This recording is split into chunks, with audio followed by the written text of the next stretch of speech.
Mangyayari ang kwento natin ngayong gabi noong Halloween, taong 1992. Merong isang live broadcast mula sa BBC o British Broadcasting Corporation, ang masasabi ko sa inyo na naging dahilan para marami ang matakot nung gabing yon at maparanoid dahil sa isang bagay na pinakita nila sa telebisyon. Madaming nagsasabi na ang palabas na ito ay nag-cause ng mass hysteria.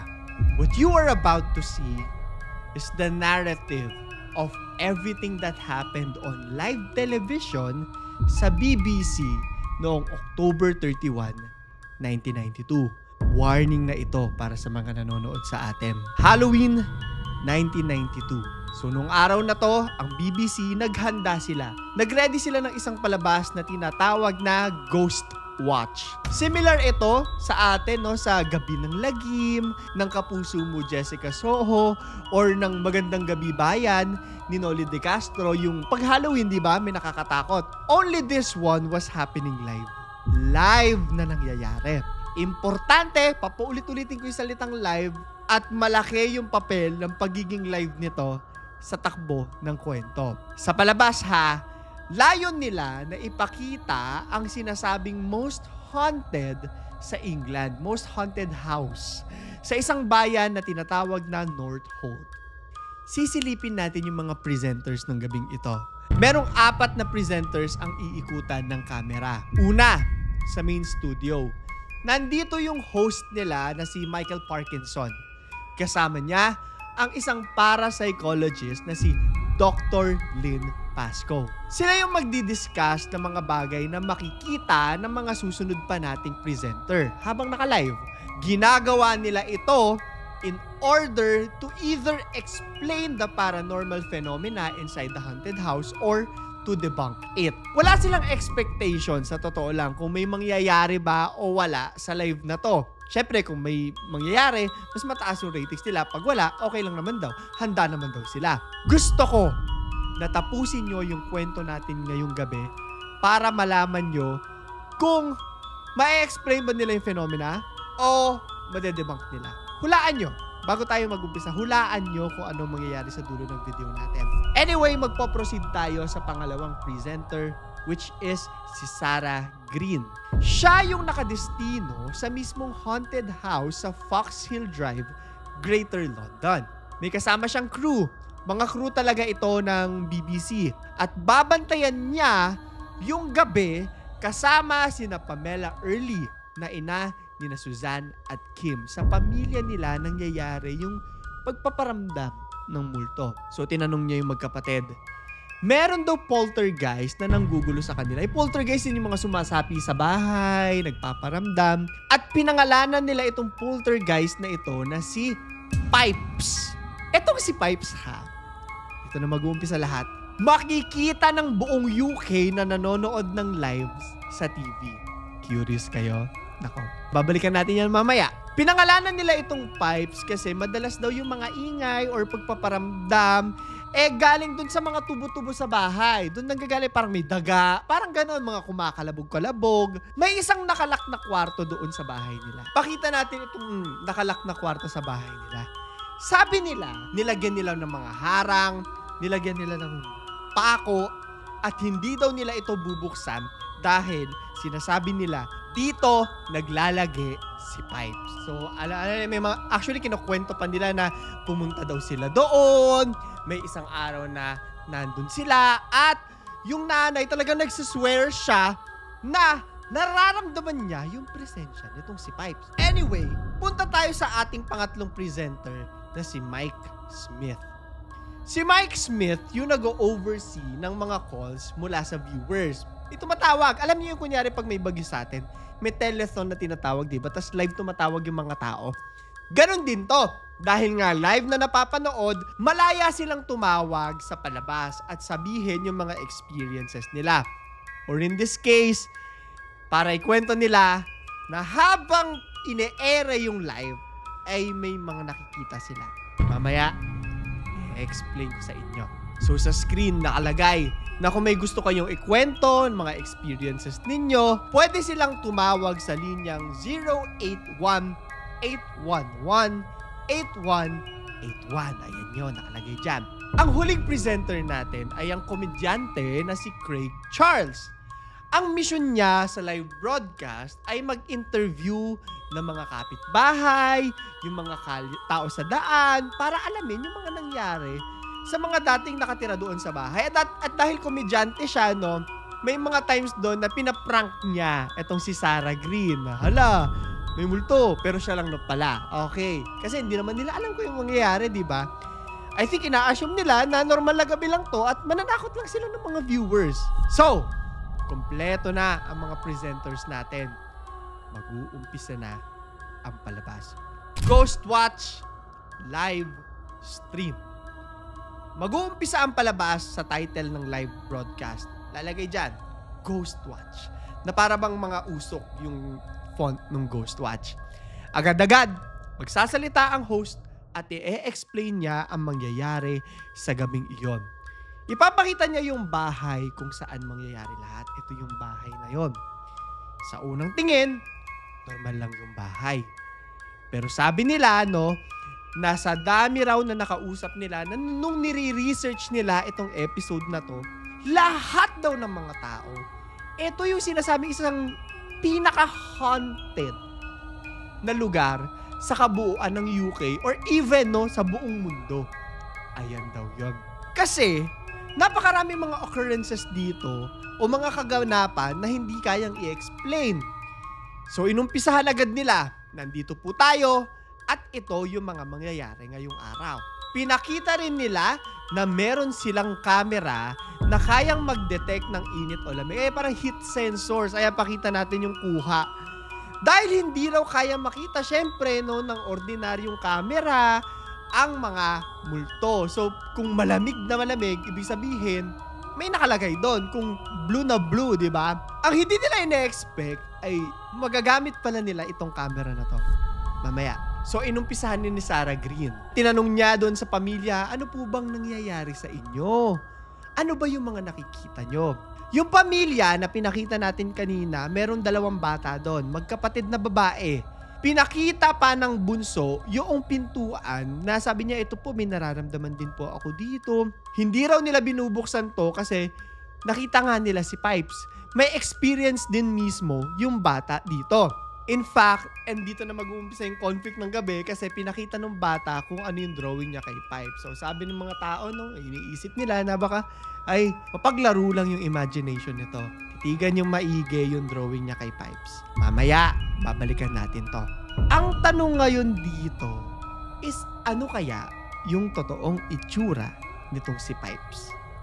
Warning, dahil dito na mag-uumpisa ang kabaliwan ng takbo ng kwentong ito. Ang isang Halloween special lamang ay magiging totoong horror. Horror sa totoong buhay. I-explain ko sa inyo kung ano yung mangyayari mamaya. Totoo ang mga consequences ng gabing ito. Pakinggan nyo ha. So habang tumatakbo yung programa, may isang manonood yung tumawag. Sabi niya, hello po, alam nyo po ba? Kanina, nung pinapakita niyo yung footage ng mga bata habang natutulog sila ng mga nakaraang araw, I swear, doon po sa bandang kurtina, may nakikita kaming parang figure ng tao. So tinignan nila, pinareplay nila yung footage na yan. Ito yung nakita nila. Kayong bahalang humusga ha kung sa tingin nyo, multo ba yan o hindi. Pero, dito mag-uumpisang madamay ang lahat ng mga viewers. Hindi na lang ito palabas. Lahat ng nanonood, kasama na rin sa kwento. Pagkatapos nung call, marami yung tumawag ulit sa kanila. Hala, nakikita rin po namin, binabasa ng presenter, ayan pare-parehas yung mga pare-parehas yung mga sinasabi ng mga tao. Pero sabi ni Dr. Lin, alam nyo po, maaari na baka ilaw at anino lang to. Huwag po tayo masyadong mag-jump into conclusions. Madilim, so tuloy yung palabas. Wala lang yan. Balik tayo sa presenter nating si Sarah Green. In-interview niya si Pam Early. Sabi nito na lahat daw ng sinabihan niya parang ginagawa lang siyang baliw. Kagaya na lang ito galing sa dyaryo. Sabi, I believe in the devil, says Spook House Mother. Sabi niya, wala naman doon siya sinasabing ganun at sinesensationalize siya sa mga nangyayari sa kanila para mas bumenta, mas maraming views, mas maraming kita. Sabi niya na gusto niya lang naman daw maintindihan kung ano yung nangyayari sa kanila kasi totoo yung mga nangyayari sa pamilya niya. Sumunod nilang ipinakita na totoo na ang lahat ng mga nararanasan ng pamilya nila. Kasama si Dr. Lin, no, meron silang experiment kung saan yung panganay na si Suzanne, eto si Suzanne, tinakpan yung mata at saka yung mga bibig niya. Sa mismong experiment na yun, may narinig sila. At ito raw yung boses ni Pipes. Plinay nila sa isang cassette player. Ayan siya. Oh dear God, Susan.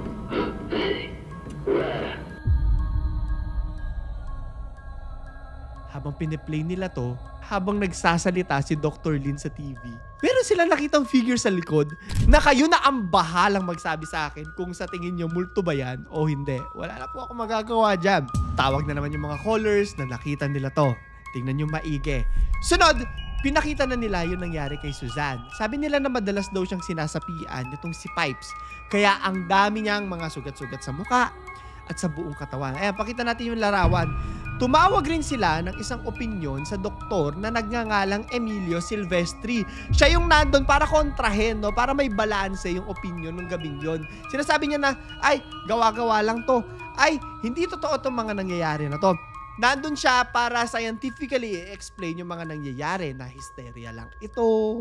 Ganon. Bumalik kay Sarah Green at kay Craig Charles yung camera.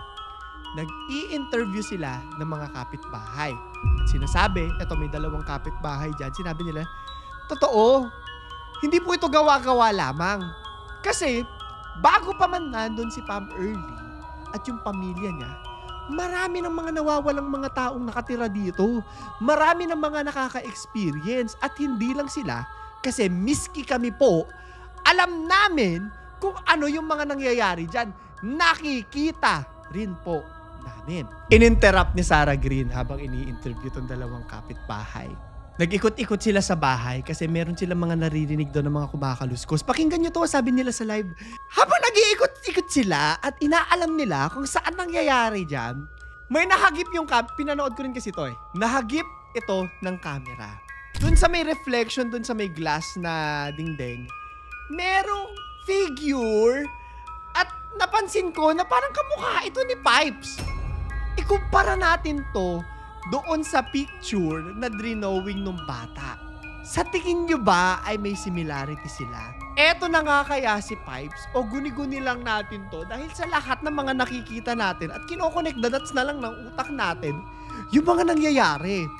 Kayo na ang bahalang humusga. So habang nangyayari to, nakita nila yung panganay sa camera. Siya yung kumakaluskos. So sabi ng mga presenters, hala, nagoyo po tayo. Pero mapapatanong yung mga viewers eh. Ski ako, ano yung mga nakikita natin kanina pa? Kung peke lang to, bakit ganun? Umiyak si Suzanne, yung panganay, at sinabi niya na gusto niya lang daw makita ng mga tao kung ano yung hinahanap nila, di ba? Parang na-pressure siya, kumbaga. And then umiyak siya, bumalik siya sa kwarto niya, at nung nag-uusap-usap na yung mga presenters, live po nating nakita na hoax po ito, na prank lang ito, biglang nagkaroon ng kalmot ulit sa muka itong si Suzanne. Sinasapian na siya. Na kina-question ng mga presenters kasi hala, papapansin lang to. Ayaw itigil yung kasinungalingan niya. Pero yung crew nagtataka, teka, totoo ba lahat to? Pinagluloloko niya lang kami. Understandable. Naalala niyo yung kwarto na nakalak? Biglang meron silang naririnig ulit doon na Sasalita. Trinay na nilang buksan. Dahil yung crew nila na nagbukas at pasok, biglang namatay. Pumasok din si Sarah Green dito at nakikita nila doon sa camera kanina, no, yung heat sensor na merong sumusunod sa kanya doon sa baba. Kasi walang ilaw eh. So yung presenter sa labas, tawa-tawa siya. Akala niya na prank lang ang lahat or joke time lang para sa views, not knowing na totoo pala. Dahil nandun nga siya para sa banter eh. Komedyante siya talaga. Hindi siya talaga presenter eh. Babalik tayo sa studio. Sobrang dami ng calls. Lahat ng mga taong nanonood, sinasabi nila na bandang alas 10, huminto po yung mga relos namin. Lahat to ha. Which is weird kasi buong UK nanonood. Hindi naman pwedeng coincidence lang to. Paano nangyari yun? Hanggang sa nag-iisip, makikita natin na nag-iisip si Dr. Lin, anong nangyayari? Sabi niya, hala, hindi kaya nag-umpisa tayo ng isang massive seance or yung bang tumatawag ng kaluluwa na parang Ouija board? Naging tool yung telebisyon para matawag ng kaluluwa para sa lahat ng nanonood. So lahat ng mga nanonood, nararamdaman yung presensya ni Pipes. Biglang dumilim doon sa camera, doon sa studio nila. Tapos biglang naging mag-isa na lang yung host. At sa huli, nung nagsasalita yung host, biglang nagsasalita rin si Pipes.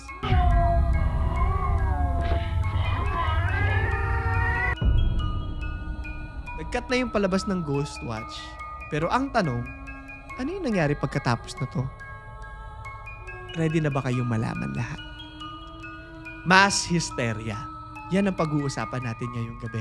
Agad-agad, marami sa mga nanonood nito yung nasa bahay nila, ang napraning, iniisip nila, teka, nandito na rin ba sa bahay namin si Pipes? Kung titignan nyo yung mga comments, kung panonoorin nyo yung mga clips nito at mga trailers nito online, maraming nagsasabi na nung napanood nila ng live na to, ay yung pinaka nakakatakot na experience nila sa buong buhay nila. Totoo to ha? Totoong na-experience talaga nila. Hindi ito joke time. Hindi ito, it's a prank. Totoo na na-experience nila itong mga bagay na to. At dahil dyan, marami yung naniniwala na meron na nga silang kasama sa multo sa bahay. Pero, eto ha, sinasabi ko sa inyong totoo to, pero may plot twist dito. Hindi totoong palabas yung Ghost Watch. Yung mga artista dito, gumawa sila ng mockumentary. Imagine ninyo kung sila Mel Tiangco, Jessica Soho, Noli De Castro, bigla silang umacting na para bang minumulto sila doon sa Halloween special nila. Ganon yung nangyari. At hindi pala totoong live ang palabas, pero totoong buhay yung mga presenters. Dahil dito ha, alam nyo, banda at hindi na muling pinalabas sa BBC ang palabas na ito. Sa isang article sabi, live British ghost hunting show Ghost Watch caused mass hysteria in 1992 and now you can watch it. Hindi totoo yung palabas pero totoo ang na-experience ng mga taong nanonood nito. Yung mga callers fake lang. Pero nalaman ko na tumatawag pala talaga yung mga tao at may mga hinanda silang sumasagot doon. So mas naniwala lang yung mga tao. Sabi pa sa isang article, no, the Halloween special that fooled the British public, it's a prank lang talaga. Just imagine, Sabado ng gabi inere to, 9:25 PM. Wala pa nitong internet at imagine yourself na casual kang naglilipat ng channel at bigla mong napanood to at ine-ere to. I'm very sure, iniisip ko nung pinanonood ko to, no, na lahat nung nakapanood to ng gabi na yon, takot na takot talaga. 30 plus years later, marami yung naglulook back sa experience na to at may nabasa pa ako na nung gabi na to, ang daming hindi makapag-CR dahil takot na takot at natulog sila na sumasakit yung pagtog nila. Ganon siya kalala. So yung mga tao, paniwalang-paniwala sila. Pero ito yung weird kasi in real life, may mga tao na nagsasabi na huminto din yung relos nila. Yan, hindi ko ma-explain sa inyo. Kung hysteria yon, bakit huminto? Totoo yung paghinto. Wala naman sa isip nila yon. Hindi na sa isip yon. Wala na kinalaman ng isip sa paghinto ng relos. Yan yung weird. Hindi ko ma-explain sa inyo kung ano yung nangyari dyan. Ito pa yung isang matinding rason kung bakit ito binan. Merong isang bata na nagngangalan na si Martin Denham. Nung gabing yon, sinasabi na merong 11 million yung nanonood ng live.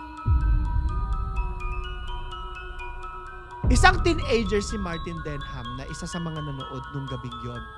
18 years old siya at meron siyang learning disabilities. May learning difficulty. Kinitil niya yung sarili niyang buhay.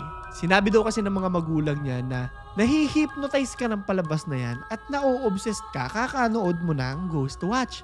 Officially, hindi naman daw to na-complain. Pero alam nyo ha, nag-research ako kung ito lang ba yung occurrence na nangyari to in history. At nalaman ko na noon pa man din, nangyari na pala to. War of the Worlds. Tatalon tayo sa 1938. Merong tinatawag na War of the Worlds ni Orson Welles. Inere sa radyo ito. Naging dahilan yung pag-ere ng pagkwento nito para maniwala yung mga tagapakinig na ini-invade ng mga aliens ang Earth. Nagkaroon ng public panic. Sa kasalukuyan, marami rin ganito. Noon, merong Blair Witch Project na maraming naniniwala na nangyari talaga. Dito lang, no nakaraang taon, meron tayong Megan is Missing. At naalala ko, napakarami nagme-message sa akin kasi naniniwala sila na totoo yung mga footages na inere dyan. Meron din yung incantation sa mga paborito kong palabas na yung mga tao naniniwala na naisumpa din talaga sila ng pelikula. Alam nyo ha, ito yung critique ng mga tao sa palabas na to. Kasi yung Ghost Watch, after niya makat, pinakita nila na may credits na drama lang to, kino-commercial din naman nila na drama lang to. Pero bakit ang daming naniniwala na totoo siya? Isa ba tong patunay na maraming mga tao yung walang kakayahan na i-distinguish ang katotohanan? Meron bang meron ba tayong hirap sa pagbabasa? Sa kanila din pala, di ba? Marami ba talaga sa atin yung pinaniniwalaan lahat ng nakikita natin without researching? Noong 1992, sabi ko sa inyo, forgivable ito. Wala pang internet noon. Pahirapan pang pumunta sa mga library. Kailangan mo pang bumiyahe, maglakad, magbisikleta, humiram. Pero ngayon, hindi na siya forgivable eh. Napakadaling mag-access ng impormasyon. At napakadaling malaman kung alin yung mga reliable na sources sa hindi. Diba? Ako personally, yung unang mockumentary na napanood ko ay yung The Fourth Kind. Si Mila Jovovich yung presenter dito. Bata pa ako at nag-arkila ako ng VCD nito sa Video City. Nalala ko, natakot din ako ng gabing yun. Hindi rin ako maka-CR kasi naniniwala ako na sinalakay talaga ng mga alien yung mga tao. Which will bring us sa ating question of the day ngayong gabi. Para sa 1,000 Gcash giveaway natin, huwag nyo kalimutan na mag-like, subscribe at notification bell. Ano sa tingin mo ang magiging reaction mo kung isa ka sa mga nakapanood ng Ghost Watch noong October 31, 1992? Isa ka ba sa mga sa tingin mong naniniwala at maniniwala dito? I-comment mo sa ilalim. Maraming salamat po sa mga nag-follow sa atin sa Instagram. Thank you po. Binabasa ko po lahat ng comments nyo. Ang dami pong nagtatag sa akin itong mga nakaraan. Ilalagay na po namin lahat ng mga nagsasuggest ng kwento ha. Anyway, para tapusin po yung ating video ngayong gabi, gusto kong i-play namin yung mga pictures, yung mga napag-aninag kay Pipes. At kayo nang bahalang humusga. Sa tingin nyo, bakit nakita ng mga taong nanonood to kung hindi naman ito totoo? So yun lamang po. Ito si Clara III at ito ang aking kwento.